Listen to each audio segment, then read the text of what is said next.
संसद में चल रहे विवाद की चपेट में राज्यसभा के सभापति जगदीप धनखड़ भी आ गए हैं। धनखड़ के खिलाफ राज्यसभा के सांसदों ने अविश्वास प्रस्ताव ला दिया है।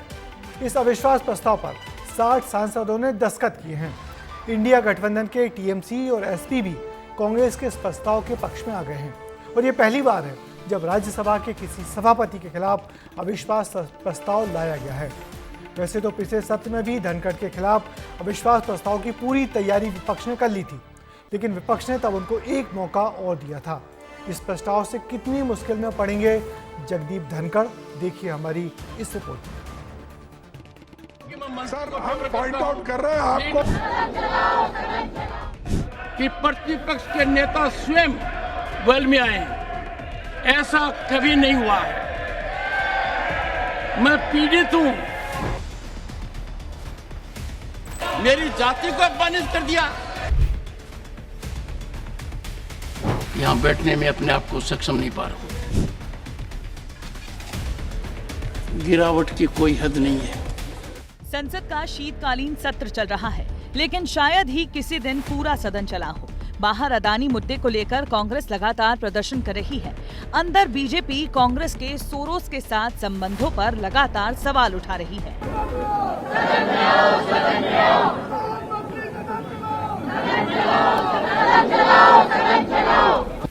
इस बीच सभापति जगदीप धनखड़ को भी विपक्ष ने नहीं बख्शा। विपक्ष ने आज राज्यसभा के सभापति जगदीप धनखड़ के खिलाफ अविश्वास प्रस्ताव पेश कर दिया। विपक्ष की आवाज दबाने का आरोप लगाया, केवल सत्ता पक्ष के मुद्दे सुनने का आरोप लगाया, सांसदों का माइक बंद करने का भी आरोप लगा। 60 सांसदों ने इस पर हस्ताक्षर किए। इसमें टीएमसी, सपा, आम आदमी पार्टी का भी समर्थन मिला। जॉर्ज सोरोस से जुड़े मुद्दों पर जिस तरह राज्यसभा में हंगामा हुआ था, इसी को लेकर कांग्रेस और अन्य विपक्षी दलों के सदस्य सभापति से नाराज बताए जा रहे हैं। चेयरमैन साहब हैं, बड़े विद्वान हैं, बड़े वकील हैं, पर जिस तरीके से उन्होंने सभा चलाया है, सदन चलाया है, और खास तौर से कल जो देखने को मिला, हमें मजबूर कर दिया। सारे इंडिया पार्टी सभी ने हस्ताक्षर किया है इस अविश्वास प्रस्ताव पर। ये पहली बार है जब किसी राज्यसभा के सभापति के खिलाफ अविश्वास प्रस्ताव लाया गया है। अगस्त में भी धनखड़ के खिलाफ अविश्वास प्रस्ताव लाने की तैयारी थी, लेकिन विपक्ष ने एक और मौका देने का फैसला लेते हुए इसे टाल दिया था। हालांकि सोमवार को धनखड़ के स्वभाव से नाराज होकर विपक्ष ने आगे बढ़ने का फैसला लिया। देखिए, चेयरपर्सन जो है बीजेपी के नेता, बीजेपी का, मैं इस शब्द का इस्तेमाल नहीं करूंगा, बीजेपी का एजेंडा वो फॉलो कर रहे हैं। राज्यसभा का चेयरमैन निष्पक्ष होना चाहिए। जगदीप धनखड़ जी सम्मानीय व्यक्ति है, बहुत बड़े लॉयर है, लेकिन उनके ऊपर दबाव है। दरअसल विपक्ष के धनखड़ पर यूं बार बार आरोप लगाने के पीछे केवल संसदीय बहस ही नहीं, बल्कि और भी कई वजहें हैं। धनखड़ पहले बंगाल के राज्यपाल थे। एनडीए की तरफ से उन्हें उपराष्ट्रपति पद पर बैठाया गया। जेपी नड्डा ने एक नहीं बल्कि कई बार उन्हें किसान पुत्र कहकर संबोधित करते हुए समर्थन मांगा था। हम लोगों ने एक किसान पुत्र, ऐसे प्रत्याशी को हम सब लोग किसान पुत्र को लेकर के आए हैं। दरअसल जगदीप धनखड़ जाट बिरादरी से आते हैं। इसका सबसे बड़ा मुद्दा तो तब बना था जब पिछले साल दिसंबर में टीएमसी सांसद ने सदन के बाहर जगदीप धनखड़ की नकल उतारी थी। राहुल गांधी और तमाम विपक्षी नेता कल्याण बैनर्जी के साथ साथ धनखड़ की खिल्ली उड़ा रहे थे।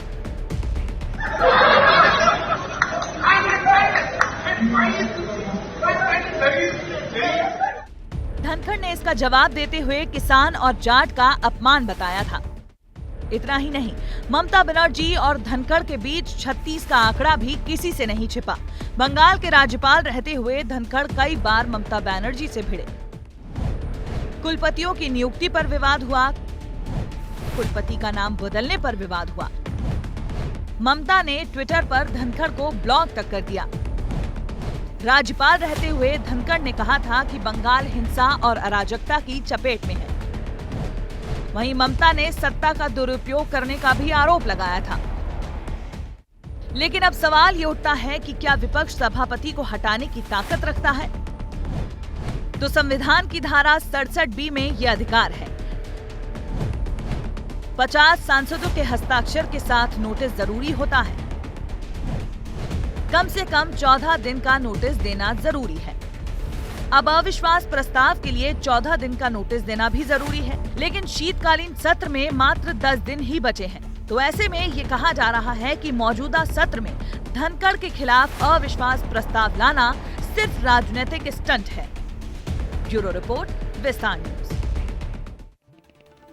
दरअसल उपराष्ट्रपति, जो राज्यसभा के सभापति भी होते हैं, उनको पद से हटाना कोई आसान प्रक्रिया नहीं है।